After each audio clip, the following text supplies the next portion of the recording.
Okay, so good morning everyone again. Let's start our heat class. और आज हम लोग बेसिकली 9th लेक्चर में हीट के, और आज हम लोग पढ़ने वाले हैं हीट ट्रांसफर। ठीक है, हम लोगों ने अभी हीट में दो बड़े पार्ट्स पढ़े हैं। पहला था हमारा, एक तो था हमारा लास्ट टॉपिक था कैलोरीमेट्री था, और इसके पहले हमने पढ़ा था बेसिकली उसके पहले थर्मल एक्सपेंशन। अभी हम लोग पढ़ने वाले हैं हीट का ट्रांसफर। देखते हैं। Today's date is 22nd Jan.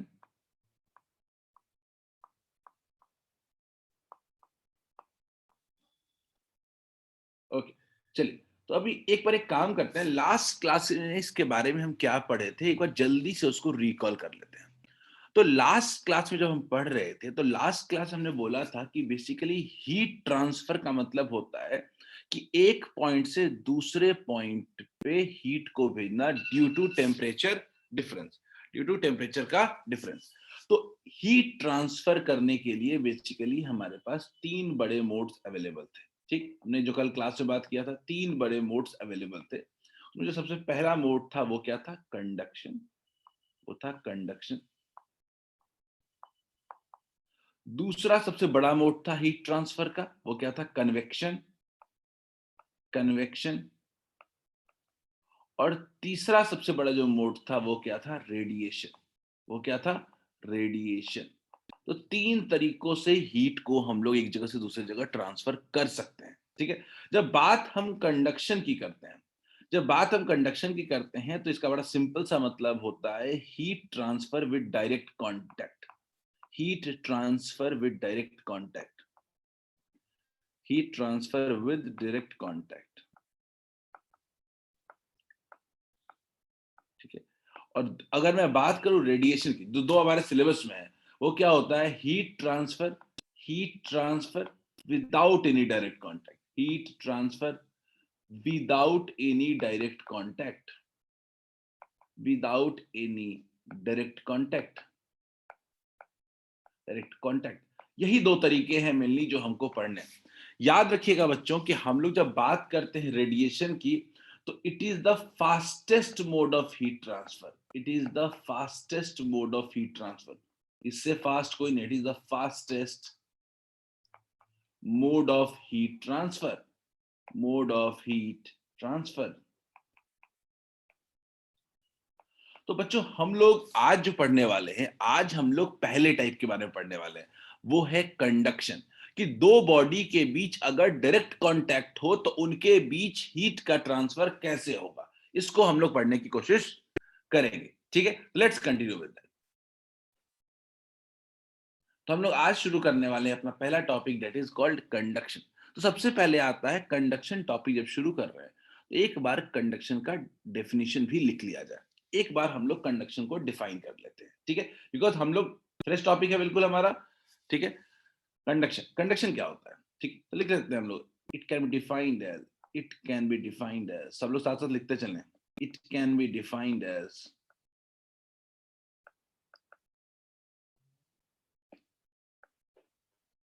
mode of heat transfer, mode of heat transfer, heat transfer, mode of heat transfer with direct contact। ये ऐसा मोड है जिसमें डायरेक्ट कांटेक्ट की वजह से हीट का ट्रांसफर होता है एक पॉइंट से दो पॉइंट के बीच में। देखा जाए कैसे? तो बच्चों हमने क्या लिया कि एक ऐसा पॉइंट लिया जहां पे मान लेते हैं कि एक टेम्परेचर है कुछ T1, और एक और पॉइंट लिया मान लेते हैं जहां पे टेम्परेचर कितना है T2, और सिंपल समझ लेते हैं कि T1 जो है वो T2 से बड़ा है। मतलब एक हॉट बॉडी है और एक कोल्ड बॉडी है। एक हॉट बॉडी है और एक कोल्ड बॉडी है, दो बॉडीज हैं। हमने क्या किया कि इन दोनों के बीच हमने क्या कनेक्ट कर दिया? एक कंडक्टर कनेक्ट कर दिया, एक रॉड कनेक्ट कर दिया, कुछ भी कनेक्ट कर दिया, एक बॉडी कनेक्ट कर दिया। हमने इन दोनों के कांटेक्ट में क्या कर दिया? एक कंडक्टिंग रॉड कनेक्ट कर दिया, एक रॉड, एक कंडक्टिंग बॉडी कनेक्ट कर दिया। It can be anything, it can be anything. Conducting rod से अच्छा होगा कि कनेक्टिंग रॉड? देखिए हम लोग कनेक्टिंग रॉड, सीधा सीधा कनेक्टिंग रॉड, बिकॉज सिर्फ कनेक्ट करना काम है। कैसा है कंडक्टिंग नॉन कंडक्टिंग, इससे हमें लेना देना नहीं होना चाहिए। कनेक्टिंग रॉड, कनेक्टिंग रॉड, ठीक है, हमने कनेक्ट कर दिया। अब क्या होगा, दो बॉडी है, एक गर्म है, एक एंड ठंडा है। इसी रॉड के एक एंड क्या है, गर्म है, और एक एंड ठंडा है। तो क्या होगा, इस रॉड के ही दो एंड्स के बीच में क्या होगा? तो होता ये है कि जैसे ही गर्म और ठंडा दो पॉइंट मिलते हैं, दो पॉइंट होते हैं एक भी बॉडी के अंदर, तो उनके बीच एक हीट का फ्लो शुरू होता है। हीट का जो फ्लो शुरू होगा वो कैसे शुरू होगा? वो कुछ शुरू होगा इस डायरेक्शन में। वो क्या होगा शुरू, कुछ इस डायरेक्शन में शुरू होगा। अब इस डायरेक्शन में जब हीट का फ्लो शुरू होगा तो शुरुआत में वो एक रैंडमनेस के साथ शुरू होगा। शुरुआत में जब हीट फ्लो स्टार्ट करेगा तो it would be in a random वे, वो एक रैंडम वे में हीट का फ्लो होगा। लेकिन धीरे धीरे धीरे धीरे वो एक यूनिफॉर्मिटी गेन करेगा, एक स्टेडी स्टेट गेन करेगा। ठीक है, एक स्टेडी स्टेट गेन करेगा। और स्टेडी स्टेट में क्या होता है इसको समझना अपने को बहुत जरूरी है। ठीक है, तो कह सकते हैं, लिख सकते हैं यहां पर हम लोग एक पॉइंट, व्हेन कनेक्टिंग रॉड, मैं एकदम समझाने की कोशिश करूं, समझने वाला पॉइंट है। When connecting rod is joined,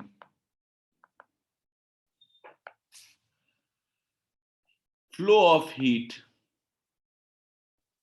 flow of heat between 2 points start, between 2 points start, and temperature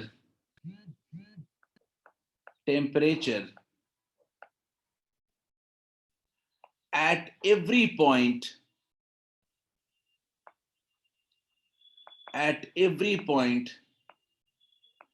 is non-uniform। बड़ी इंपॉर्टेंट बात है बच्चों, जब हीट का फ्लो शुरू होता है तो हर पॉइंट का टेम्परेचर ऊपर नीचे होता रहेगा, वेरी करता रहेगा, यानी कोई यूनिफॉर्मिटी नहीं है। मान लो कोई पॉइंट हमने पकड़ लिया अभी, तो अभी इसका 10 डिग्री सेल्सियस है, थोड़ी देर के बाद 12 डिग्री होगा, थोड़ी देर के बाद 13 डिग्री होगा, शुरुआत में जैसे ही कनेक्ट करेंगे तब। लेकिन धीरे धीरे और तुरंत थोड़ी देर में ही वो एक स्टेडी स्टेट गेन कर लेगा। After some time, after some time it attains steady state,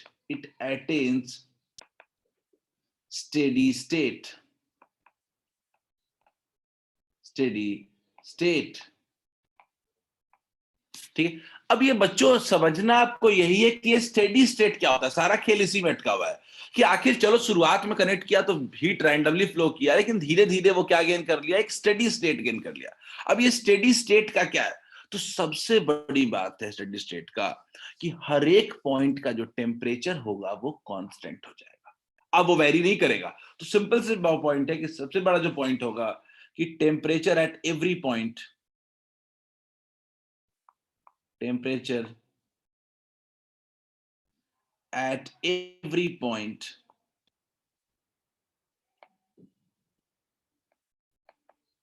is constant and do not vary with time. Do not vary with time.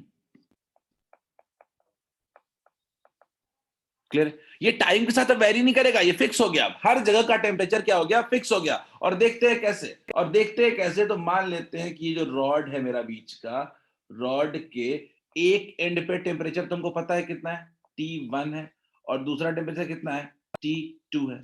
Clear?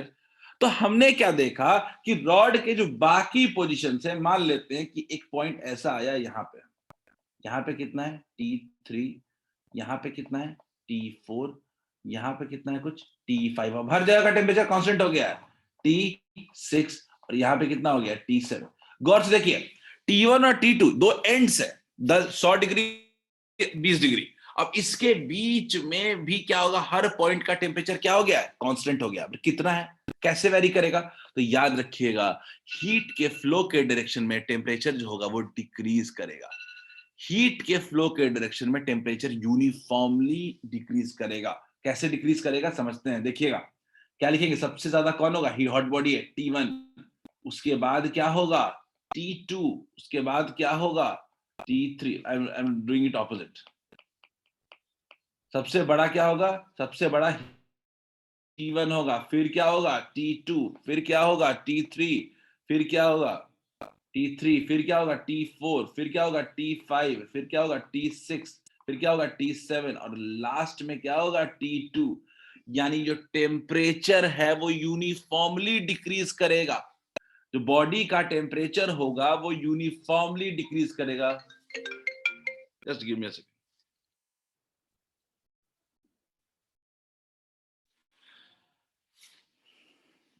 Shreya ने एक एग्जांपल दिया 100, 80, 60, 40, 20, बिल्कुल ठीक है। तो टेम्परेचर जो होगा वो यूनिफॉर्मली डिक्रीज करेगा। और कुछ एग्जांपल लेना है अगर अपने को, जैसे श्रेया ने एग्जांपल दिया कि मान लीजिए सर यहाँ पे 100 है, तो यहाँ पे 80 होगा, तो यहाँ पे 75 होगा, तो यहाँ पे 60 होगा, यहाँ पे 50 होगा, यहाँ पे 40 होगा, यहाँ 20 होगा। यानी अब टेम्परेचर जो होगा वो यूनिफॉर्मली पूरे बॉडी में डिक्रीज करेगा। क्या बच्चों सबको स्टेडी स्टेट समझ में आया क्या? हीट का जब फ्लो होने लगेगा तो स्टेडी स्टेट किसको कहेंगे समझ में आया क्या? स्टेडी स्टेट में हीट का फ्लो जब करेगा तो नहीं नहीं, कोई ग्राफ नहीं है प्रियांक, है इसका कोई ग्राफ नहीं है। हमें ये पूछ सकता है कि बताओ यहाँ पे टेम्परेचर कितना होगा। अगर मैं यूनिफॉर्मली बोलूं तो ग्राफ स्ट्रेट लाइन ड्रॉ कर सकता हूं, ठीक है। अर्पिता मैं फिर से समझा दे रहा हूं, कोई दिक्कत नहीं। देखो अर्पिता, एक सिंपल सी बात है कि मेरा एक रॉड है, ये मेरा एक रॉड है, ठीक। इस रॉड के ये 100 डिग्री पे डाल दिया और ये 20 डिग्री पे डाल दिया, ठीक। 100 और 20 पे आपने डाल दिया तो एक बात तो तय है कि हीट का फ्लो होगा। अब हीट का फ्लो होगा तो कैसे होगा? हीट का फ्लो अगर इसको होना है तो टेम्परेचर जो होगा एट स्टेडी स्टेट, ये टेम्परेचर क्या होगा कि 100 से 20 तक यहाँ पे यूनिफॉर्मली डिक्रीज करेगा, तभी होगा, ठीक। हमेशा हीट को आगे बढ़ना है तो हीट को क्या होना चाहिए? टेम्परेचर फॉल करते रहना चाहिए। अगर मान लो, खुद सोचो बच्चों, क्यों क्यों ये डिक्रीज कर रहा है, तो खुद सोचो कि अगर यहां से हीट को जाना है 100 से 80 तक तो टेम्परेचर फॉल होना जरूरी था, फिर आगे बढ़ना है तो टेम्परेचर फॉल होना जरूरी है। तो आगे हीट के बढ़ने के लिए टेम्परेचर का फॉल होना कंटिन्यूअसली क्या है? जरूरी है। अगर टेम्परेचर फॉल नहीं होगा तो हीट आगे मूव करेगा क्या? बोलिए। खाली स्टार्ट और एंड से हो जाएगा क्या? कि हर एक दो पॉइंट के बीच में हीट क्या होना चाहिए? हीट टेम्परेचर क्या होना चाहिए? फॉल करता हुआ होना चाहिए, तभी हीट आगे बढ़ेगा। तो मेरा बस लास्ट एंड में पॉइंट में समझा रहा हूं अर्पिता, कि ओवरऑल जो पूरा रॉड होता है जो कनेक्ट कर रहा है, हीट को ट्रांसफर करा रहा है, वो रॉड के हर एक पॉइंट का टेम्परेचर जो होगा वो सेम नहीं होगा। हर पॉइंट का टेम्परेचर सेम नहीं होगा, बल्कि हर पॉइंट का टेम्परेचर डिफर करेगा एक दूसरे से। टेम्परेचर डिफर कैसे करेगा? तो टेम्परेचर यूनिफॉर्मली डिक्रीज करेगा in the flow of heat. Is this clear? Heat के फ्लो के डायरेक्शन में टेम्परेचर जो होगा वो यूनिफॉर्मली डिक्रीज करेगा। Is this fine? This is only applicable for metals? नहीं, कोई भी बॉडी के लिए, ये किसी भी बॉडी के लिए एप्लीकेबल है। राहुल गो अहेड, बोलिए। सर जब स्टेडी स्टेट में जाएगा तो सर उसके बाद कांस्टेंट रहेगा सब पॉइंट का टेम्परेचर, तो सर कांस्टेंट रहेगा तो सब सेम रहेगा कि अलग अलग रहेगा सब पॉइंट का सर टेम्परेचर? तुम देखो कौन सा 100 सेम है क्या? 180 सेम है क्या? तो टेम्परेचर, दो पॉइंट का टेम्परेचर कभी सेम नहीं होगा। एक पॉइंट का टेम्परेचर हमेशा क्या रहेगा? सेम रहेगा। Is it clear Rahul? ये स्टेडी स्टेट मैं के बाद कर का सर ग्राफ है मतलब? नहीं, स्टेडी स्टेट के बाद होगा। पहले तो टेम्परेचर रैंडम रहेगा। अब ये 80 वाला पॉइंट देख रहे हो ग्राफ में, ये अब यहाँ पे हमेशा क्या मिलेगा आपको? 80 मिलेगा। यहाँ हमेशा क्या मिलेगा आपको? 75। यहाँ पे हमेशा क्या मिलेगा? 60। ठीक है, लेकिन लेकिन हर जगह का टेम्परेचर क्या होगा? डिफरेंट होगा। Is it clear? ओके बच्चों, चलो। आई होप सबको ये बेसिक बात समझ में आ गई होगी कि आखिर टेम्परेचर फॉल कैसे करता है, ठीक है बच्चों। लेकिन क्वेश्चन जब सॉल्व करते हैं तो इसके लिए हम लोग को इसके बाद अब टॉपिक की तरफ बढ़ना होगा। उसके लिए हमको पढ़ना पड़ता है law of thermal conductivity. Hopefully सबने लिख लिया होगा, होपफुली सबने पूरा लिख लिया होगा, ठीक है बच्चों। हम लोग अब अपने अगले टॉपिक की तरफ बढ़ रहे हैं। नहीं लिखा है? चलो गिविंग यू टाइम, जल्दी नोट कर लो, जल्दी नोट कर लो, चलो नोट इट डाउन, ले लो, कोई दिक्कत, टेक योर टाइम, जल्दी लिख लो, फिर विल मूव।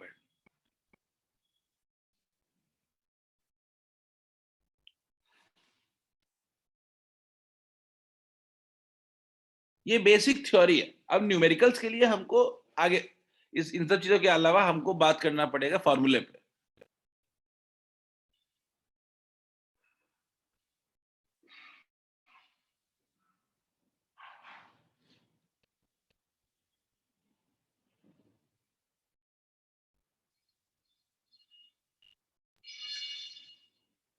एंड में ना थ्योरेटिकल सवाल जब आएंगे तो ही मुश्किल ज्यादा होगी, न्यूमेरिकल्स वाले इस टॉपिक में इतना कुछ खास नहीं आएगा, पॉइंट आएगा थ्योरेटिकल जब आएगा, जिसमें मैं क्वेश्चन कराऊंगा भी थ्योरेटिकल क्वेश्चन। अजीत आपने कंडक्टर का एग्जांपल, कंडक्शन का एग्जांपल बता दीजिए, इसमें जो लिख ले इसमें कंडक्शन का एक एग्जांपल अगर आपको लेना है तो you can take what you say, pan का होल्डर क्या होता है इसको, यू कैन जो पैन को होल्ड करते हैं हम लोग, ठीक है, जो पैन गर्म मतलब जो खाना बनाते हैं तो पैन गर्म होता है, तो उसका जो रॉड होता है वो क्या होता है, वो एक कंडक्टर है। वहां पे क्या हो रहा है, वो तो गर्म हो नहीं रहा है, पर हीट का फ्लो उसके थ्रू क्या होता है, हमारे पास हो रहा होता है। तो एक बेस्ट एग्जांपल है वो कंडक्शन का। बाकी तो है कि सीधे सीधे आग को टच कर दो, you will feel the heat. पर लिख लो एग्जांपल पैन वाला, आई होप बच्चों लिख लिया होगा आपने। बच्चों हम लोग अब क्योंकि टॉपिक शुरू कर रहे हैं, बिल्कुल न्यूमेरिकल्स पार्ट पे, न्यूमेरिकल्स वाले डेरिवेशन की तरफ बढ़ रहे हैं, तो थोड़ा ध्यान देना है यहाँ पे, ठीक। बच्चों यहाँ पे एक बात ध्यान रखना कि मैं हर जगह अब टेम्परेचर को ना कहीं कहीं थीटा लिखूंगा, तो कंफ्यूज नहीं होना है। थीटा बेसिकली मेरा क्या होगा, टेम्परेचर होगा, कंफ्यूज नहीं होना है, थीटा भी टेम्परेचर ही है, ठीक है, कोई मसला नहीं है उसमें। चल ठीक है, मैं पहले बता दे रहा हूं। तो बच्चों मान लिया हमने कि मेरे पास एक रॉड है, एक बॉडी है, जिसके एक एंड पे हमने लगा दिया टेम्परेचर θ1 और दूसरे एंड पे टेम्परेचर लगा दिया है θ2, and by knowing the fact जो θ1 जो है वो θ2 से बड़ा है ऑब्वियसली। तो मुझे तो इतना तो पता चल ही गया होगा आप लोगों को कि जब θ1 θ2 से बड़ा है तो हीट का फ्लो किधर होगा, heat would flow this way, heat कुछ आगे की तरफ इस तरफ फ्लो करेगा। अग्री क्या, हीट जो होगा वो आगे की तरफ फ्लो करेगा, टेम्परेचर बड़ा है, θ2 टेम्परेचर छोटा है। तो मैं ये बीच के स्टेज की बात ही नहीं करूंगा, मैं बात करूंगा एट स्टेडी स्टेट। बीच के स्टेज में बात करने का कोई फायदा ही नहीं है। तो at steady state, at steady state, steady state में हीट का फ्लो क्या होगा, तो हीट का फ्लो यानी क्या कह सकते हो, rate of flow of heat, rate of flow of heat, flow of heat. Rate of flow of heat को हम लोग क्या कह सकते हैं, delta Q by delta T, rate of flow of heat, ठीक है भाई, किस रेट से एनर्जी फ्लो करेगा इज डायरेक्टली प्रोपोर्शनल टू, किन किन चीजों पे हीट का फ्लो डिपेंड करेगा। तो उसमें जो सबसे पहला चीज हमारे लिए आता है वो आता है एरिया। एरिया मतलब कौन सा, cross sectional area of conductor, cross sectional area, पहला चीज।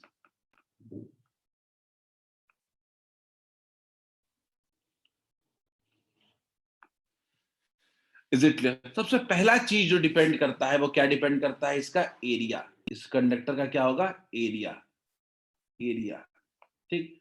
दूसरा जो चीज मायने रखता है वो मायने रखता है इस कंडक्टर का लेंथ, वो क्या होगा, इस कंडक्टर का लेंथ। क्लियर है, तो पहला चीज हो गया एरिया, दूसरा चीज क्या हो गया, दूसरा चीज क्या हो गया,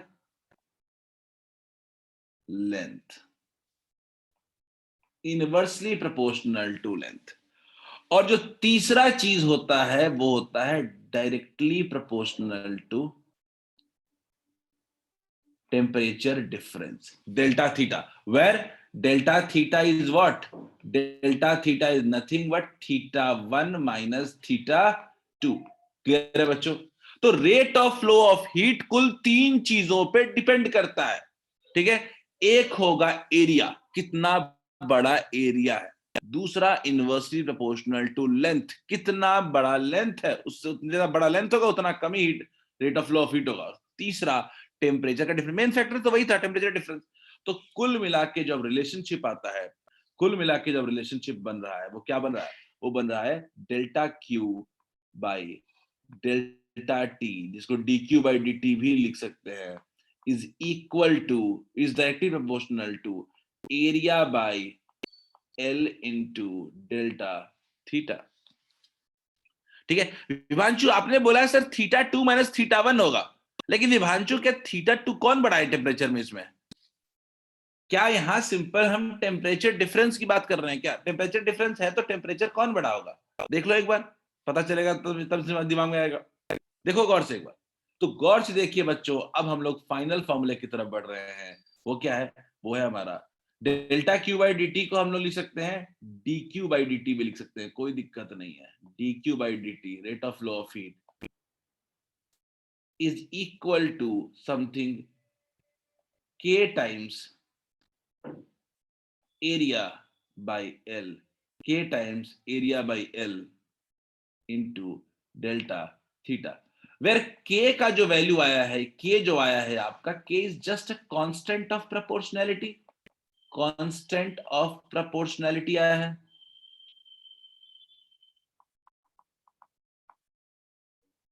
कांस्टेंट ऑफ प्रोपोर्शनैलिटी है कि इसको हम लोग और भी कहते हैं coefficient of thermal conductivity, coefficient of thermal thermal conductivity. जल्दी लिख लीजिए बच्चों, फिर इसके आगे बताएंगे। बस छोटा फॉर्मूला इतना ही है सब कुछ,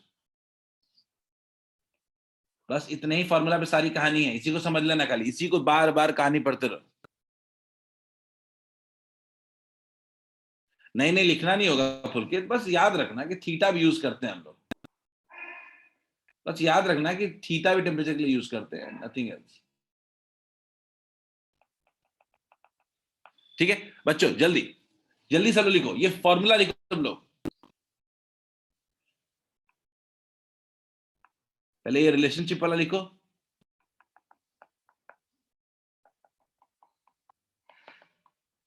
पहले इतना पार्ट लिखो।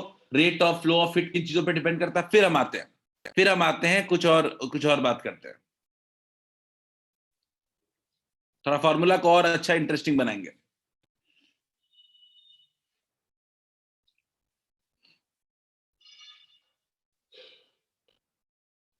दो बॉडी के, दो पॉइंट के बीच हीट का फ्लो कैसे होगा, इसी को समझाना चाहते हैं हम लोग। हेडिंग डाल लो, लॉ ऑफ कंडक्टिविटी, हेडिंग डाल लो, law of thermal conductivity, important heading है, लॉ ऑफ थर्मल कंडक्टिविटी।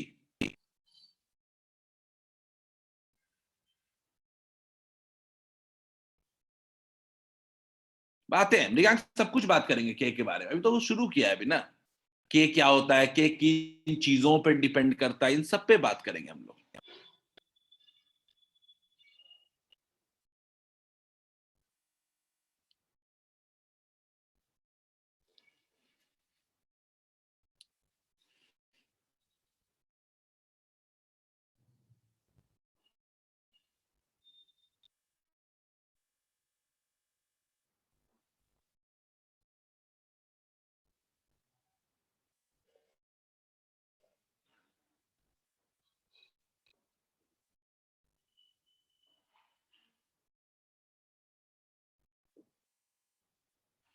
लिख लिया बच्चों?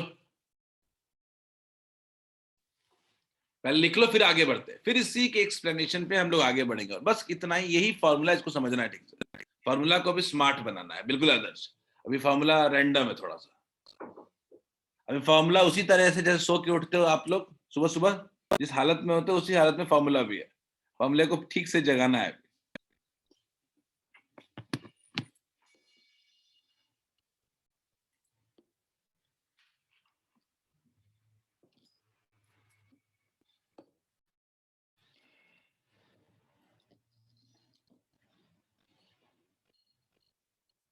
ऐसा क्या लिख दिया तुम लोगों ने? सही, यस कम से कम लिख लो, तो कम से कम कुछ बोल दो, जिंदा है और लिख लिए हैं।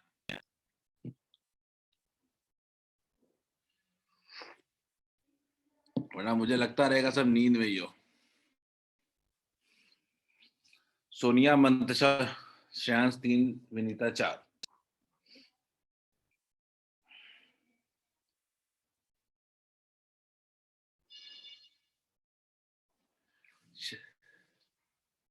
जिंदा है और लिख लिया, बढ़िया। चलो बच्चों, तो अभी तक हम लोग dq by D T equal to K A delta theta upon L. मजा नहीं आ रहा फॉर्मूले में, थोड़ा फॉर्मूले को और मजेदार बनाते हैं। वो मजेदार कैसे बनेगा समझने की कोशिश करते हैं, ठीक है। तो बच्चों dq बाई डी टी को बेसिकली हम लोग dq बाई डी टी यानी rate of flow of heat को हम लोग नाम देते हैं h। क्या नाम देते हैं? h, ठीक है। h इसका यूनिट की h बेसिकली दे देंगे। h बेसिकली क्या होता है? Rate of flow of heat, power कहते हैं। इसका यूनिट क्या होगा? वॉट, ठीक है। इसका h का यूनिट क्या होगा? अगर बोलो तो यूनिट क्या होगा इसका? वॉट। क्लियर है? तो हम लोगों ने फॉर्मूले को मॉडिफाई किया, तो h इक्वल्स टू कितना हो गया? k into a into delta theta upon L. Delta theta upon L, सीधा सीधा ये फॉर्मूला। अब हम लोग जब यहां पहुंचे हैं तो हमें हर चीज के बारे में अब समझना पड़ेगा कि यहाँ पे क्या क्या टर्म्स है। के के बारे में पहला सवाल मृगांक का था कि सर के के बारे में जब आप बात कर रहे हैं तो के आखिर क्या है? तो के तो मैंने बता दिया कि कोएफिशिएंट ऑफ थर्मल कंडक्टिविटी है। कोएफिशिएंट ऑफ थर्मल कंडक्टिविटी,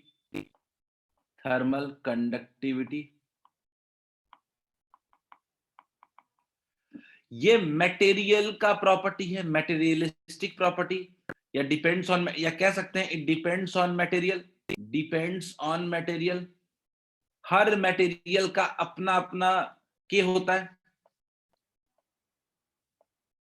जिसका के ज्यादा होगा that can be termed as good conductor of heat, जिसका के कम होगा that can be termed as bad conductor of heat. Clear है? तो ये इसको कह सकते हैं इंसुलेटर फॉर हीट। तो ये जो के होता है ये प्रॉपर हर मेटल का अलग अलग होता है, और एनसीईआरटी में इसका चार्ट जरूर दिया होगा, पास ही दिया होगा पर जरूर दिया होगा, ठीक है। तो इट इज मटेरियलिस्टिक प्रॉपर्टी के हर मेटल का अलग अलग के होता है, ठीक। अब बच्चों एक टर्म आ गया यहाँ पे, डेल्टा थीटा बाई एल। मैं इसको जानबूझ के बताना चाहता हूं क्योंकि क्वेश्चन में मिलेगा आपको। ये delta theta by L basically हम लोग कहते हैं टेम्परेचर ग्रेडियंट। इसको समझ लीजिए, कभी एग्जाम में शब्द यूज हो जाए तो टेम्परेचर ग्रेडियंट का मतलब होता है टेम्परेचर चेंज पर यूनिट लेंथ। ये होता है टेम्परेचर चेंज पर यूनिट लेंथ, तो इसको कहते हैं टेम्परेचर ग्रेडियंट। कभी एग्जाम में आ जाए तो टेंशन नहीं लेना है, ठीक है। बोलिए, क्लियर है बच्चों?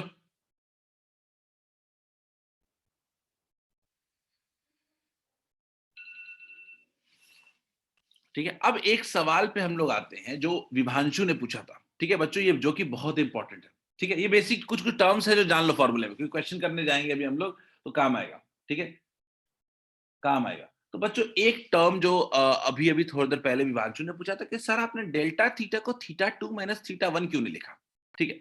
मैं इसको थोड़ा समझाना चाहूंगा क्योंकि यहाँ पे एक समझने का गेम है, ठीक है, समझते हैं।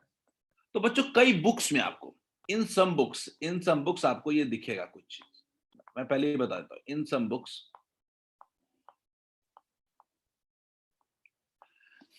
श्रेया ने पूछा है सर एच क्या होगा, एच को क्या कहेंगे। श्रेया ने पूछा है कि सर इसको एच को क्या कहेंगे, मैं बता देता हूं, इसको हम लोग हीट करंट कहते हैं, हीट करंट। एच को हम लोग हीट करंट भी कह सकते हैं, ठीक है, लिख लीजिए श्रेया। तो हम लोग हीट करंट भी कह सकते हैं, ठीक है। अब मैं कुछ बुक्स का आपको बताता हूं, कुछ बुक्स में लिख रहा होगा, वो कंफ्यूज नहीं होना आपको, ठीक है। किसी किसी बुक में अगर मान लीजिए हीट का फ्लो थीटा 1 से लेके थीटा 2 हो रहा है, तो किसी बुक में जो चेंज इन टेम्परेचर लेते हैं वो थीटा 2 माइनस थीटा 1 लेते हैं, जो हम थीटा 1 माइनस थीटा 2 ले रहे हैं। तो इस केस में देखोगे कि जो फॉर्मूला होगा हीट करंट का वो होगा minus K A delta theta upon L. Confuse नहीं होना है, माइनस लगाना है कि नहीं लगाना है, डिपेंड्स कि आप टेम्परेचर का चेंज कैसे ले रहे हो। अगर आप हायर माइनस लोअर ले रहे हो, यू डोंट नीड। क्लियर है क्या? अगर आप टेम्परेचर का चेंज θ2 माइनस θ1 ले रहे हो then you have to use minus. तो यही इतना ही फर्क है, कुछ खास इससे फर्क नहीं पड़ेगा। Is this clear to all of you? बस फॉर्मूले में कुछ बता रहा हूं कि ऐसा हो सकता है कि मिल सकता है, कंफ्यूज नहीं होना खाली। क्लियर है? खाली टेम्परेचर का चेंज आप कैसे ले रहे हो, मैं ले रहा हूं हायर माइनस लोअर, तो मुझे नहीं जरूरत है माइनस की। ठीक है, खैर दैट्स इट। तो श्रेया, एक मैं फिर से रिपीट कर रहा हूं श्रेया, ध्यान से। मैं कह रहा हूं कि मान लीजिए हीट का फ्लो θ1 से θ2 हो रहा है, हायर टू लोअर हो रहा है। कई कई बुक्स में टेम्परेचर चेंज जो लिखता है वो टेम्परेचर चेंज लिख देगा θ2 माइनस θ1। ठीक है, हमने θ1 माइनस θ2 लिया है, हायर माइनस लोअर लिया, कहीं कहीं लिख देगा θ2 माइनस θ1। तो उस केस में जो हीट का फ्लो होगा, लिखा हुआ फॉर्मूला होगा, उसमें हम एक माइनस साइन भी लगा देते हैं। माइनस साइन क्या शो करता है? माइनस साइन शो करता है कि हीट का फ्लो जो होता है वो हमेशा हायर टू लोअर टेम्परेचर होता है, हमेशा। हीट का फ्लो हमेशा हायर टू लोअर टेम्परेचर होगा। कभी एग्जाम में आ जाए कि what does this minus sign represent, इसका मतलब है कि heat always flow from higher to lower temperature. That's it, इतना ही मतलब है, कोई न्यूमेरिकल्स में कोई खास यूज नहीं आएगा। लेकिन बच्चों एक बड़ा इंपॉर्टेंट चीज है, ये हीट का फ्लो नॉर्मली हो रहा है। आई होप सबने लिख लिया होगा, जल्दी से बस लास्ट टॉपिक, फिर क्वेश्चन कर सकते हैं हम लोग। जल्दी लिख लो, गिविंग यू 30 सेकंड्स।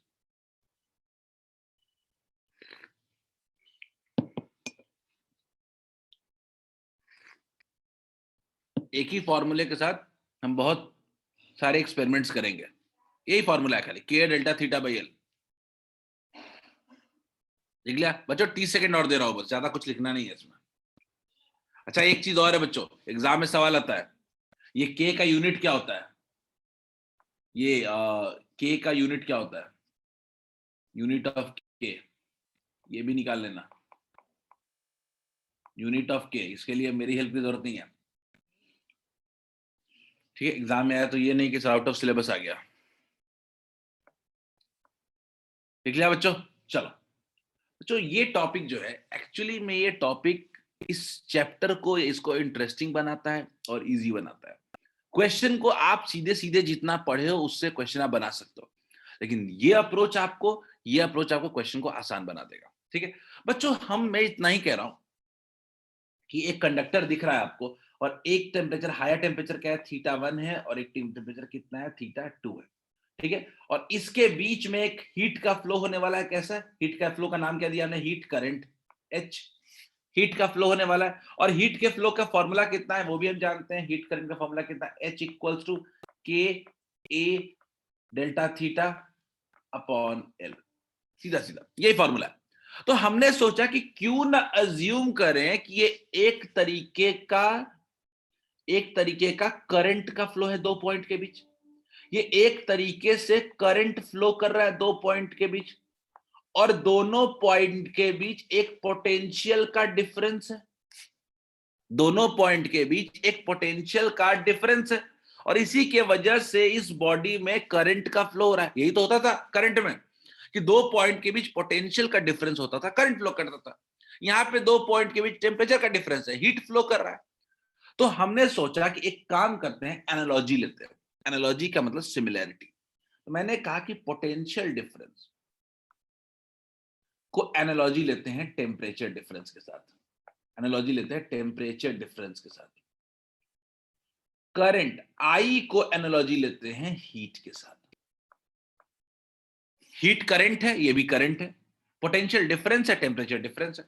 तो हमने बोला कि हमारे इस फॉर्मूले में हम तो जानते हैं ना कि potential difference V equal to क्या होता है? I इंटू आर होता है, I इंटू आर होता है। सही बात है, पोटेंशियल डिफरेंस इक्वल टू क्या होता है? I into R. तो अगर हम अपने इस फॉर्मूले में जाए, तो लिख सकते हैं क्या? Delta theta temperature change, potential difference is equal to H into L by K. L by K, बोलो बच्चों ध्यान से देखना इसको। मैंने बोला कि delta V, potential difference V equals to IR हम जानते हैं। देखो जल्दी, तो मैंने कहा कि पोटेंशियल डिफरेंस हमको पता है कि V इक्वल्स टू क्या होता है? IR। तो मैंने बोला कि टेम्परेचर डिफरेंस इक्वल्स टू भी क्या होगा? Heat current into I into L by के। फॉर्मूला निकाल दिया। तो क्या बच्चों यहां पे हम कह सकते हैं कि ये वाला जो है वो रेजिस्टेंस के जगह पे है? तो यहीं से एक नाम आता है आर टी एच, इसको कहते हैं thermal resistance. Thermal resistance, thermal resistance, thermal resistance.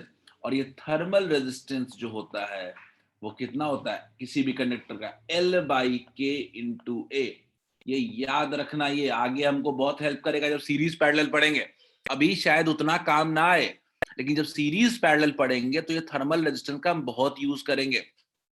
ठीक है बच्चों, मैं बस सिंपल सी बात कह रहा हूं कि अगर टेम्परेचर डिफरेंस पोटेंशियल डिफरेंस की तरह है, करंट अगर हीट करंट की तरह है, तो ये L बाई के एक तरीके से रेजिस्टेंस है। तो क्या अब हमारे इस कंडक्टर में फॉर्मूला बन गया क्या? Temperature difference delta theta is equal to I, यानी करंट इनटू थर्मल रेजिस्टेंस। यही है हमारा एनालॉजी विद इलेक्ट्रिकल कंडक्टिविटी। हम इलेक्ट्रिकल कंडक्टिविटी से रेजिस्ट करते हैं। तो आस्था ने पूछा सर ये रेजिस्टेंस क्या है? बच्चों कोई भी कंडक्टर से जगह से हीट पास करेगा तो कंडक्टर हीट को फ्लो करने में अपोज करेगा। तो ये थर्मल रेजिस्टेंस है, opposition provided by the conductor in the flow of heat. याद करो रेजिस्टेंस क्या था? रेजिस्टेंस था opposition provided by the conductor in flow of current. तो ये भी एक तरीके का रेजिस्टेंस है। Is it clear? एग्जाम में direct thermal resistance word use होता है। ठीक है, चलिए बच्चों अब आते हैं, सवाल आते हैं। राहुल पूछो, गो अहेड। सर यहाँ भी इक्वल टू आई आर होता है, तो सर आप डेल्टा भी लिए हैं, तो इसको चेंज हुआ ना sir, change in potential difference, तो आई में भी तो सर डिफरेंस होगा ना, चेंज होगा। कहाँ 10th भूल गया तुम? वी जो लेते थे, भी V equals to I R लेते थे हम लोग, उसमें वी पोटेंशियल डिफरेंस ही होता था। यस सर, तो यहाँ तो सर, डेल्टा भी नाम सर दे दिया है, क्या दिक्कत? सर भी में चेंज होगा तो सर आई में भी तो चेंज होगा ना सर, चेंज लिया है डेल्टा भी, तो सर इसमें भी तो डेल्टा लेना पड़ेगा। क्या बात कर रहे हो भाई? मैं कह रहा हूं कि जो डेल्टा वी तुम लिख रहे हो यहाँ पे, क्लास 10th में वी होता क्या था? पोटेंशियल डिफरेंस ही तो होता था। राहुल वी क्या होता था? पोटेंशियल डिफरेंस होता था ना। तो पोटेंशियल डिफरेंस को वी लिखो या डेल्टा वी लिखो, तुम यही कहना चाहते हो ना? चलो मैं तुम्हारी बात मान लेता हूं। Let me correct, let me verify this, correct this.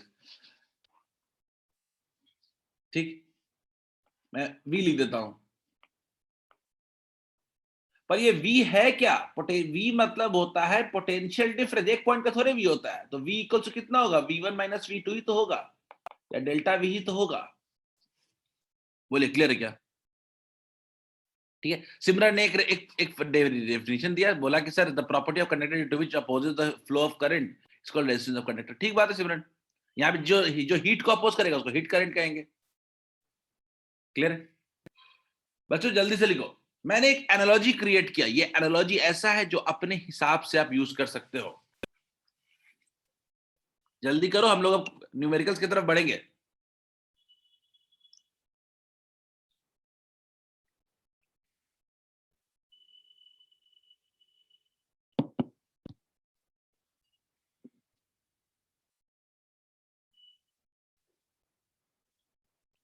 नहीं आज नहीं, मंडे को। आई एम बिजी टुडे थोड़ा।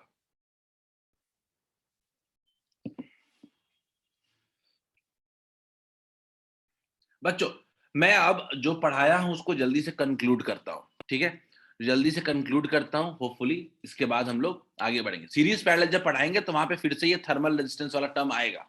ठीक है, तो हम लोग फिर से अभी बार जल्दी से कंक्लूड कर देते हैं। अभी तक हमने क्या पढ़ा? अभी तक हमने पढ़ा कि मान लीजिए एक रॉड है,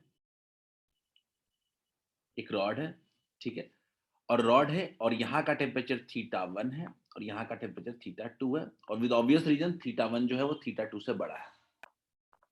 ठीक, अगर ऐसा होगा तो ऐसा होगा, तो जो हीट का फ्लो होगा, हीट का फ्लो होगा वो क्या होगा कि जो टेम्परेचर होगा, पहले तो टेम्परेचर क्या करेगा? यूनिफॉर्मली फॉल करेगा। ठीक है, टेम्परेचर क्या होगा? यूनिफॉर्मली फॉल करेगा, और जो हीट का फ्लो होगा वो होगा K A delta theta upon delta upon L. अगर इसको हम देखना चाहते हैं in terms of resistance, in terms of resistance, resistance देखना चाहते हैं तो मैं कहूंगा delta theta equals to H into thermal resistance. ठीक है, थर्मल रेजिस्टेंस का, और आर थर्मल रेजिस्टेंस जो होता है वो कितना होता है, L/K। ठीक है, अर्पिता ने पूछा कि thermal resistance property of material होगा। नहीं अर्पिता ने एक बड़ा इंपॉर्टेंट सवाल पूछा बच्चों, जवाब हम लोग को जानना चाहिए कि सर क्या thermal resistance property of material होगा? नहीं, ऑब्वियसली नहीं, ये लेंथ और एरिया पे भी तो डिपेंड कर रहा है, खाली प्रॉपर्टी ऑफ मटेरियल कैसे कह सकते हो आप? बोलिए बोलिए अर्पिता, सही बात है क्या? लेंथ और एरिया पे भी तो डिपेंड कर रहा है। जल्दी नोट कर लो हर्ष, अगर नोट करना चाहते हो जल्दी नोट कर लो। विल मूव टू क्वेश्चंस, खत्म हो गया टॉपिक। हम क्वेश्चंस के थ्रू बाकी चीजों को समझेंगे, और हर क्वेश्चन कुछ ऐसे डाले हैं ताकि आपका इंफॉर्मेशन बढ़ता जाएगा। आपका इंफॉर्मेशन जो टॉपिक आपने पढ़ा है दैट वुड इंक्रीज यूनिफॉर्मली, जैसे टेम्परेचर डिक्रीज कर रहा है यूनिफॉर्मली। लिख लिया हर्ष तो बता देना। Just giving 30 seconds to note.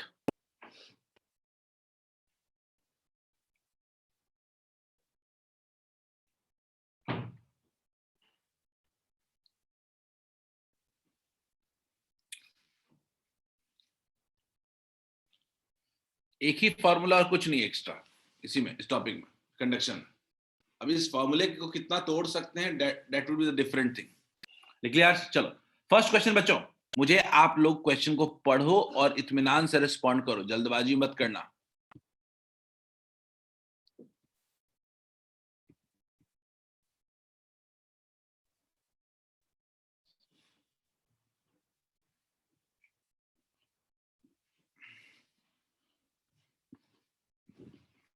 Last line दिख नहीं था, different points of the body है वो।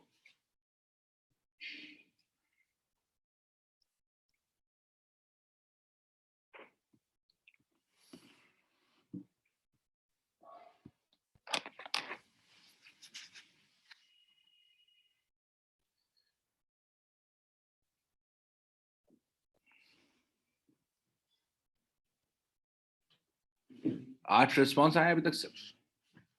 चलो कोई नहीं, आप इत्मीनान से करो, जल्दी जल्दी मत करो।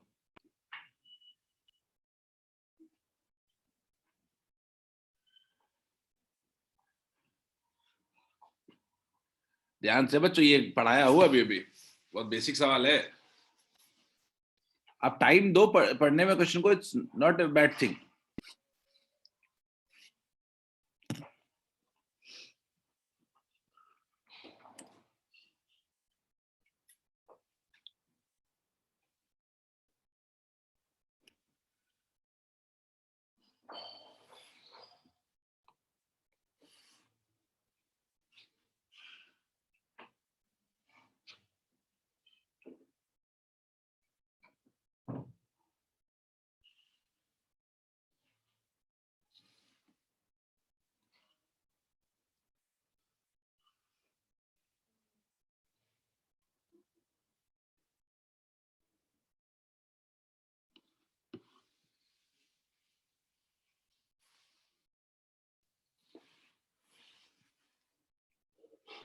अभी तक 28 लोगों ने रिस्पॉन्ड किए। थ्योरेटिकल सवाल था, इसमें ज्यादा, इसमें you must have responded.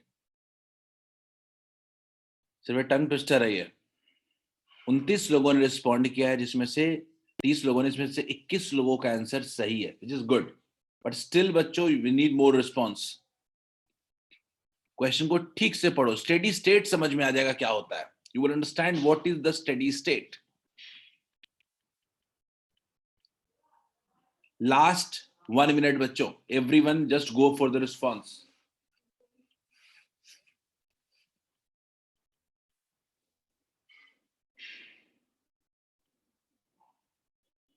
Under steady state the temperature of body, पहला है स्टेडी स्टेट में टेम्परेचर क्या होता है, इंक्रीज करेगा टाइम के साथ, डिक्रीज करेगा टाइम के साथ, टाइम पे डिपेंड नहीं करेगा, और हर पॉइंट पे सेम होगा। चौथा है कि टाइम पे डिपेंड नहीं करेगा और हर पॉइंट पे डिफरेंट होगा। We have got 37 response. Last 20 seconds बच्चों, last 20 seconds, 40, nearing to 40. अभी तक we have more than 80% people have replied correctly. बच्चों चलो लेट्स हैव इट। ठीक है, देखते हैं। करेक्ट आंसर इसमें जो होगा वो होगा D. Correct answer would be D. सबको पता है क्यों? क्योंकि टेम्परेचर एक तो टाइम पे डिपेंड नहीं करेगा, वो ठीक बात है। Does not change with time is not thing that is worrying you, वो तो ठीक है। लेकिन हर पॉइंट पे it would be different. Her point पे क्या रहेगा? ये डिफरेंट रहेगा। ऑप्शन डी बिल्कुल सही है। मैं चैट नहीं देख पाया था थोड़ी देर तक। सोनिया, कार्तिक, अंशु, सलोनी,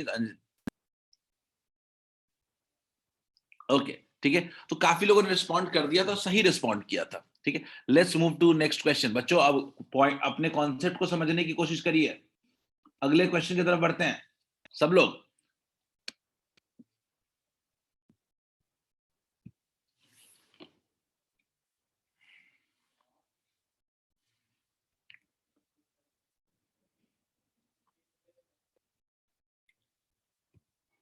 इजी क्वेश्चन है।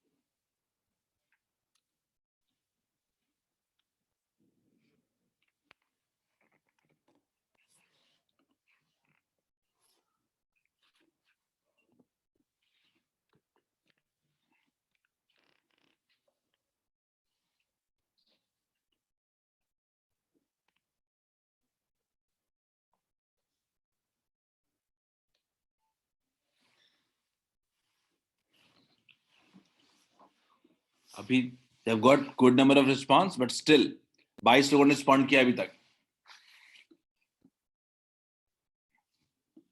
ये तो इजी क्वेश्चन है, जल्दी रिस्पॉन्ड करो। ये तो सिंपल है। थर्मल कंडक्टिविटी किस चीज पे डिपेंड करता है? अभी बताया हूं क्लास में, अभी सवाल भी पूछा था किसी ने। अभी तो क्वेश्चन भी आया था किसी का। काफी लोगों ने रिस्पॉन्ड किया। जल्दी, ज्यादा टाइम नहीं दूंगा मैं। Majority of you have responded, great, very good. And पर स्टिल काफी लोगों का गलत भी है।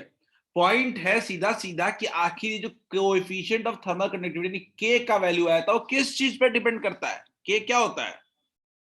के का वैल्यू किस चीज पे डिपेंड करता है? मैंने बताया था ये कांस्टेंट ऑफ प्रोपोर्शनैलिटी है। ये लेंथ, एरिया, टेम्परेचर डिफरेंस, इन सब में से किसी चीज पे डिपेंड नहीं करेगा। ये खाली डिपेंड करेगा material of the plate. So correct option would be what? D. Is this clear to all of you? Is it clear? It would only depend upon material of the plate. ठीक है, आस्था आपने B कहा था। Area, area कहां से होगा?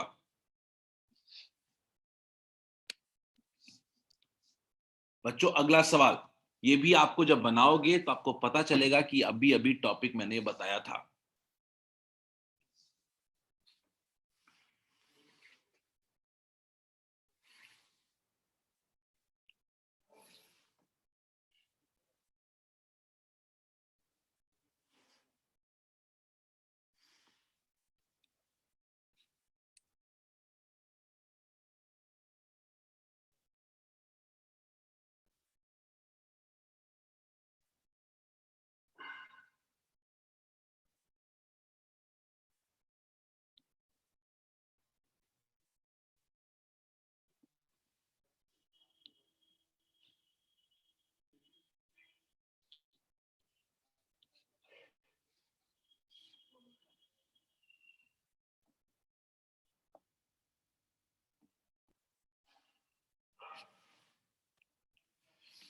Everyone go for the question. I am launching the poll. Question को ठीक से पढ़ो, क्या पूछ रहा है, क्या दिया हुआ है।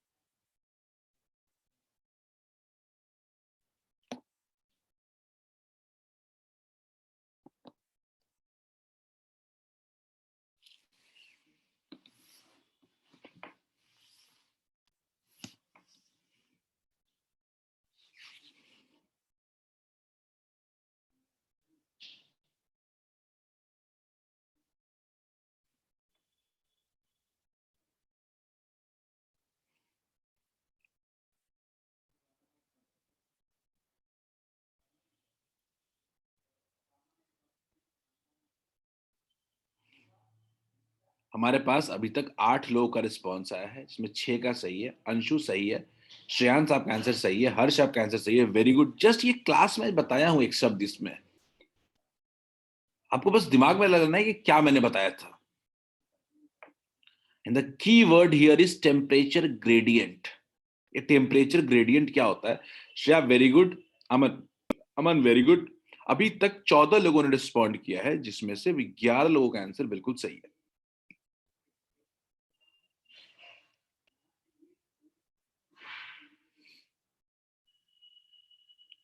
प्रियांशु ठीक है, खुशी गड़बड़ है, पुलकित ठीक है,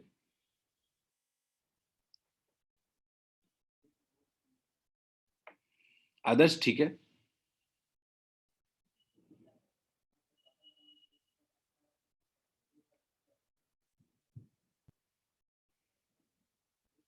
राहुल ठीक है, good. I hope you got the correct way. 20 लोगों ने रिस्पॉन्ड किया है, out of it 16 people have replied. बिल्कुल सही है, बिल्कुल सही विवेक, विवेक जागा हुआ है। सलोनी ठीक है, आस्था ठीक है, वेरी गुड। 21 लोगों ने रिस्पॉन्ड किया, इसमें 17 का आंसर सही है। कार्तिक बिल्कुल सही है, अंशु बिल्कुल सही है, वेरी गुड। आप टाइम दे रहे हो, क्वेश्चन बन रहा है। देखो जितने लोग टाइम दे रहे हैं, they are getting to the correct answer, कोई गलत आंसर नहीं दे रहा। अभी तक 25 में से 20 लोगों का आंसर बिल्कुल सही है। अनामिका गड़बड़ है बच्चों।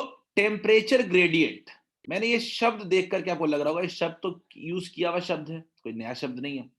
तो टेम्परेचर ग्रेडियंट के बारे में बच्चों मैंने क्या बताया था कि 2 पॉइंट के बीच टेम्परेचर का चेंज पर unit length is equal to temperature gradient, जिसकी वैल्यू दी गई है 80। तो टेम्परेचर चेंज कितना होगा? 80 इंटू एल, मतलब 80 इंटू 0.5। स्नेहा बिल्कुल सही है, अनामिका सही है, पलक ठीक है। तो ये कितना आ गया? 40 डिग्री सेल्सियस। टेम्परेचर का चेंज आ गया 40 डिग्री सेल्सियस। अब बोल रहा है कि टेम्परेचर का चेंज क्या होता है? θ1 minus θ2, hotter minus colder, equal to कितना हो गया? 40। अब हॉटर कितना है? हॉटर कितना है मेरे पास हॉटर है 30 दिया हुआ है, तो 30 माइनस θ2 इक्वल टू कितना हो जाएगा? 40। तो θ2 इक्वल टू कितना हो जाएगा? 30 माइनस 40 कितना हो जाएगा? -10। आई होप सबको समझ में आ गया होगा। यूनिट से भी पता चल जाएगा, यूनिट से पता चल जाएगा। अगर आपको ग्रेडियंट नहीं पता होता तो आप यूनिट से भी इस क्वेश्चन को सॉल्व कर सकते हैं, बिल्कुल सही बात है। लेकिन यूनिट पता है तो फॉर्मूला तरीका पता है तो क्या दिक्कत है? आई होप बच्चों सबको ये क्लियर होगा। ठीक है, क्लियर है तो अगला करो, अगला करो बच्चों। सब लोग नेक्स्ट क्वेश्चन करो। बहुत बेसिक सवाल से दे रहा हूं ताकि आप फॉर्मूले को लेकर यूज टू हो अभी सिर्फ।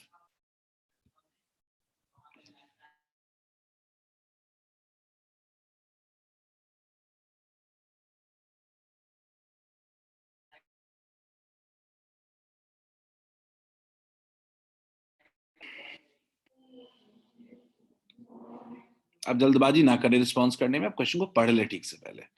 3 लोग अभी तक रिस्पॉन्ड कर चुके हैं, आधा अधूरा क्वेश्चन पढ़ के।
अभी तक 11 लोगों ने रिस्पॉन्ड किया है, आउट ऑफ विच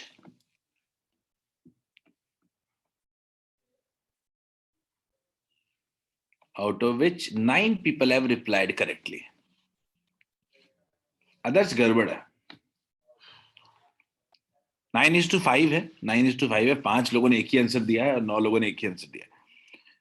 16 लोगों ने रिस्पॉन्ड किया है, out of which 11 have replied correct. 12 out 7 12। जैसे जैसे आप टाइम दे रहे हो क्वेश्चन बनता जाएगा सही। जस्ट गिव टाइम और स्पेस टू क्वेश्चन, पर इतना भी ज्यादा नहीं, हार्डली 1.5 मिनट मोर। क्वेश्चन को पढ़ो, 2 रॉड बनाओ, दोनों का लेंथ लिखो, एरिया लिखो, मेहनत करो। Don't find shortcuts. शॉर्टकट्स ढूंढने की कोशिश ना करें आप। दिक्कत यही है कि आपको लगता है कोई शॉर्टकट मिल जाए। Don't find any shortcut.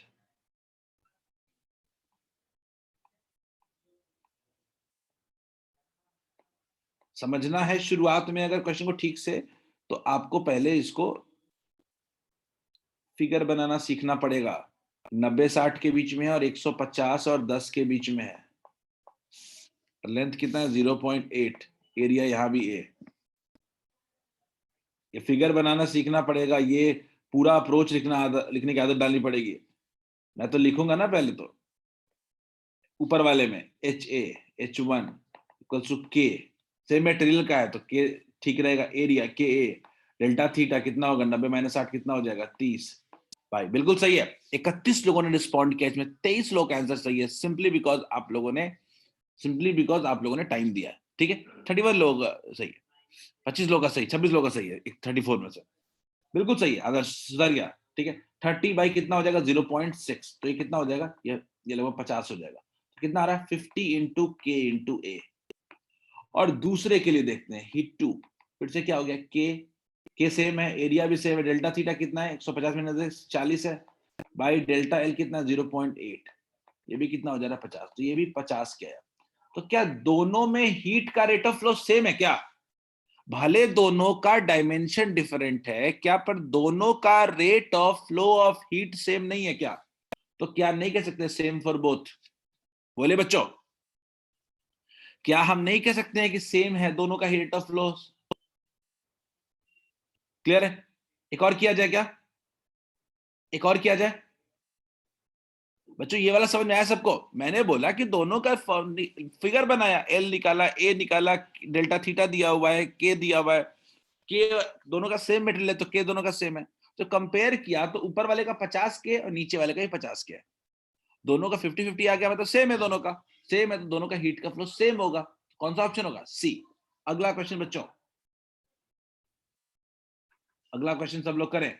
मेरा मकसद है कि आप फॉर्मूले को लेके यूज टू हो जाए, इतने क्वेश्चंस कर लें कि हमारे पास छोटा टॉपिक इसमें बचेगा ऐड ऑन करके, और ये कंडक्शन खत्म हो जाएगा। आपको कोई नए तरीके और नए फॉर्मूले नहीं बता सकता इसमें अब।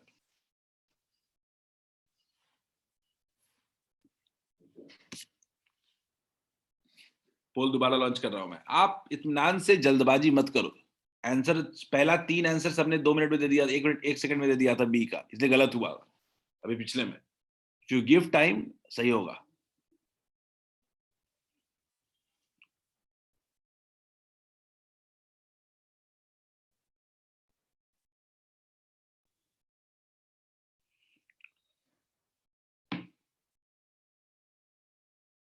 कार्तिक कह रहा बहुत न्यूमेरिकल्स कराता है, फिजिक्स में है ही क्या, और क्या ही करा है।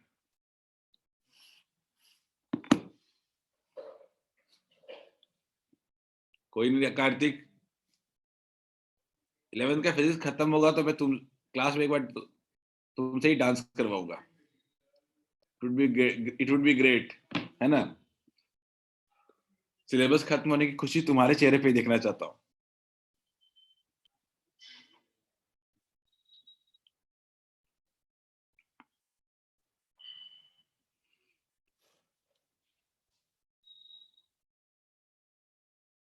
आप इत्मीनान से क्वेश्चन को पढ़ो, बिल्कुल इष्टा। आप क्वेश्चन को इत्मीनान से पढ़ो, you would get the point कि किस पॉइंट से आंसर निकलेगा।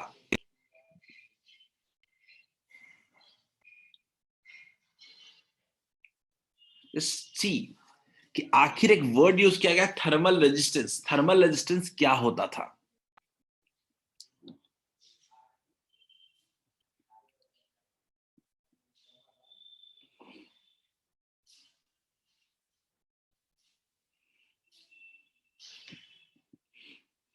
कोई बहुत बड़ा सॉल्यूशन नहीं दे रहा हूं, सिर्फ इतना दे रहा हूं कि आप इसको सही सही चीजें फॉर्मूले यूज कर पाए बस आप।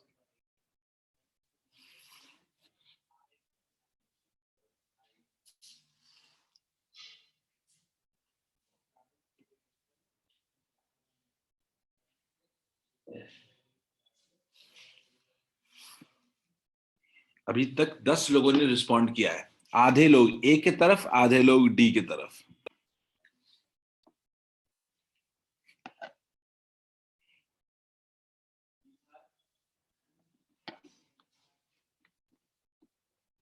बिल्कुल मधुरेंद्र, सही सोच रहे हो, go ahead.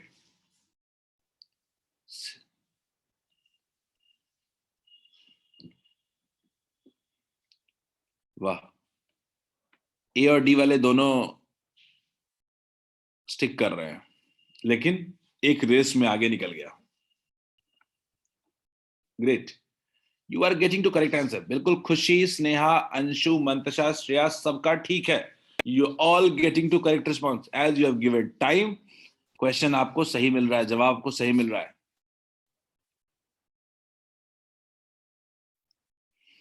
As you have given time, it's correct, coming correct. 29 people have responded, out of which 19 are correct.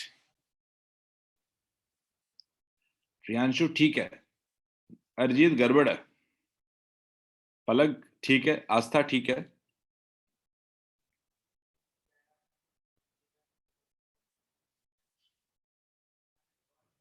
ठीक है पुलकित, सलोनी ठीक है। The ratio of thermal conductivity of two rods of different material दिया हुआ, यानी सीधा सीधा मुझे K1 by K2 दिया हुआ है। मंतशा ठीक है, K1 by K2 दिया हुआ है 5/4। ठीक बात। क्वेश्चन बोल रहा है कि दोनों का थर्मल रेजिस्टेंस सेम होना चाहिए। थर्मल रेजिस्टेंस क्या सेम होना चाहिए? थर्मल रेजिस्टेंस का मतलब L1 by K1 into A equals to L2 by K2 into A. भाई थर्मल रेजिस्टेंस क्या होता है? L बाई K होता है। तो ये बोल रहा है कि क्रॉस सेक्शन एरिया भी सेम है, यानी कह सकते हैं क्या L1 by K1 is equal to L2 by K2। पर इस लिहाज से देखें तो L1 by L2 equals to क्या हो जाएगा? K1 बाई K2, यानी कितना हो जाएगा? 5/4 इक्वल टू कितना हो जाएगा? 5:4। टर्म समझना था खाली। Correct option would be what? 5:4। कई लोगों का 4:5 आया है, क्योंकि आप अंदाजा लगाए। अगर आप पूरा सॉल्व करते तो आपको आ जाता ही है। क्वेश्चन में साफ दिया हुआ है कि दोनों का थर्मल रेजिस्टेंस सेम होना चाहिए। थर्मल रेजिस्टेंस दिमाग में होना चाहिए, क्या होता है? L by K। याद होता तो ये क्वेश्चन बड़े आराम से बन जाता। Is it clear? अगर सब लोग इसको समझे, कोई डाउट है तो पूछें, और बाकी लोग अगला सवाल करें, बाकी लोग नेक्स्ट क्वेश्चन करें, इस फॉर्मूले से यूज टू हो जाए।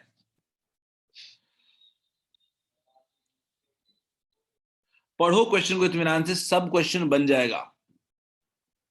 इसी से धीरे धीरे लेवल राइज करेंगे।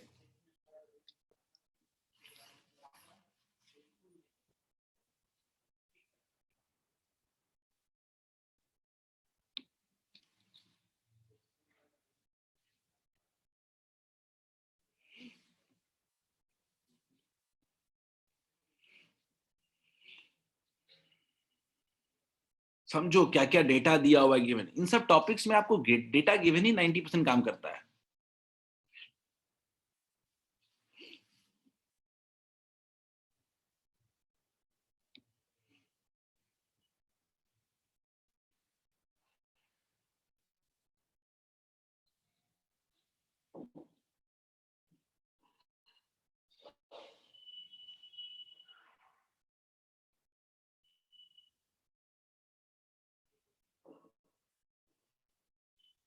ये डायरेक्ट फॉर्मूला बेस्ड क्वेश्चन।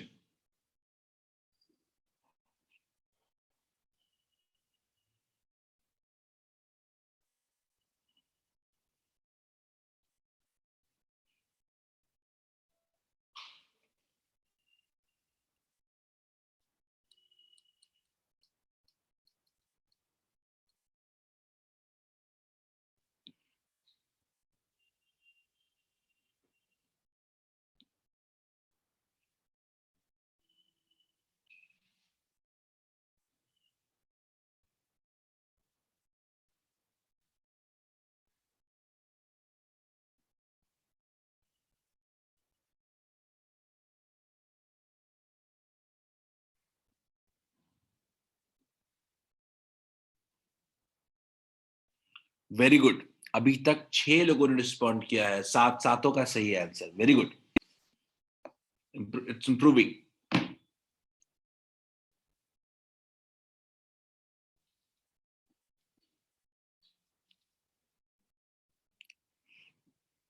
निश्चित बिल्कुल ठीक है, very good, 9 out of 9, excellent. सबका आंसर सही है अभी तक, जिसने भी रिस्पॉन्ड किया पोल पे, everyone going correct way, right way. Shreyansh बिल्कुल ठीक है, बिल्कुल ठीक है, बिल्कुल ठीक है, 10 out of 10। जस्ट अब सॉल्व करो तभी आंसर दो। सब कुछ अगर गिवन डेटा भी आप लिखते हो ना, you will get to the answer. Pulkit ठीक है, रियांशु ठीक है। मीटर वीटर के चक्कर में मत पड़ो, सीजीएस में ही रखना है। ठीक है अंशु, श्रेया ठीक है, good. 13 out of 53 people have replied correctly.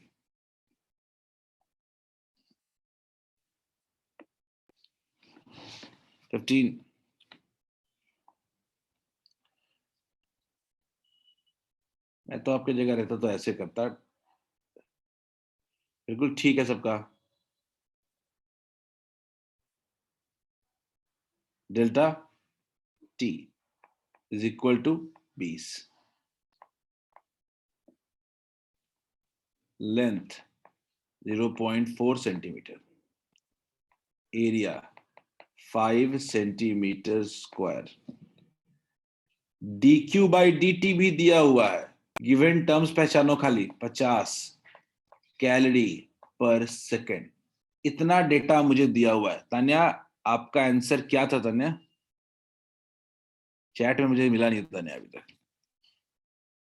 23 लोगों ने सही जवाब दिया अभी तक 26 में से, विच इज वेरी गुड। तो dq by dt equals to कितना होता है? dq by dt equals to कितना होता है? k a delta theta upon l। अगर गौर से देखे इस हिसाब से dq बाई dt कितना है? 5, k का पता नहीं है, area is 5 into delta theta कितना है मेरे पास? डेल्टा थीटा है 20 और लेंथ कितना है? 0.4। सीधा सीधा हिसाब है। अब अगर गौर से देखें तो k का वैल्यू कितना हो जाएगा? 5 into 0.4 divided by 20 into 5, 20 into 5। अगर इसको देखे आगे तो कितना हो जा रहा है? इट्स 2/100 आ रहा है। 0.02 आना चाहिए। आप लोग ने 0.2 कैसे लिख दिया? आर यू गेटिंग 0.2 और I am doing any calculation mistake? मेरे हिसाब से तो 0.02 आना चाहिए।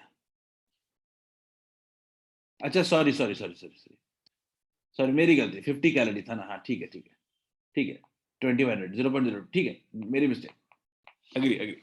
नहीं नहीं ठीक है ठीक है, मेरी गलती, मैंने वही ले लिया था ना, 5 ले लिया था, वो 50 था। क्लियर है बच्चों? मैं अब आई थिंक आप तैयार हो कुछ बेटर क्वेश्चंस के लिए। ठीक है, अब तैयार हो बेटर क्वेश्चन के लिए। अगले दिन बच्चों इस कंडक्शन पे हम, तब तक आप इसमें अच्छे सवाल नहीं कर सकते हो जब तक आप सीरीज और पैरेलल भी नहीं पढ़ लो इसका। मैंने आज कोशिश किया है कि बेसिक कंडक्टिविटी आप समझ जाओ क्या होता है। कल हम लोग सीरीज पैरेलल पढ़ेंगे और कल इस पूरे कंडक्शन पे अच्छे सवाल करेंगे। अच्छे सवाल का मतलब जो आते हैं, होता सब 2 लाइन का ही है। ठीक है, तो कल हम लोग बेटर क्वेश्चंस करेंगे इस पे। आज हमने बेसिक्स को कवर किया है कि आखिर ये फॉर्मूला क्या है। कल हम लोग सीरीज पैरेलल करेंगे और लास्ट में सारे के सारे इसके क्वेश्चंस करेंगे। That's it for today. आज के लिए इतना ही। Enjoy your weekend. वीकेंड में थोड़ा अपने आप को कैप्चर करो जो पूरे हफ्ते भर चला। ठीक है, जो हफ्ते भर आपने पढ़ा है, आज जो पढ़ा है उसको पढ़ के आना अगले दिन, बिकॉज आज जो पढ़ाया है वो वर्क किया है अगले क्लास के लिए। एक्चुअली अगले क्लास में डू गुड क्वेश्चंस, क्योंकि हमको अभी हमने बेसिक सवाल किए हैं, अपने टॉपिक को कवर किया है। ठीक है, ठीक है बच्चों, enjoy weekend and just study, और अपने आप को थोड़ा कवर करो आप। ठीक है, ग्रेट। चलो अर्पिता, आई डोंट थिंक अब ऑफलाइन में ज्यादा टाइम है, hardly 1 week, hardly it would 1 week और 2 वीक्स। 6 तारीख वाला नहीं, कल कोई टेस्ट नहीं है शायद। 6 तारीख वाला deadline would be the last deadline. ठीक है, हर जगह स्कूल्स खुलने लगे हैं ना, अब आपके स्कूल्स भी बहुत ज्यादा दिन तक बंद नहीं रहने वाले हैं। ठीक है, हर जगह हर स्टेट्स में स्कूल्स खुलने लगे हैं, तो बहुत ज्यादा लेट हुआ तो 6 तारीख। ठीक है, it will be open. Okay बच्चों, हैव अ नाइस डे। चलो क्लास एंड करते हैं, बाय बाय। नहीं बढ़ेगा विवेक, अब हो गया, मुझे नहीं लगता कि अपडेट बढ़ेगा, हर सब जगह जब खुल जाएगा तो बिहार भी खुल जाएगा। ओके बच्चों, चलो bye bye, have a great day.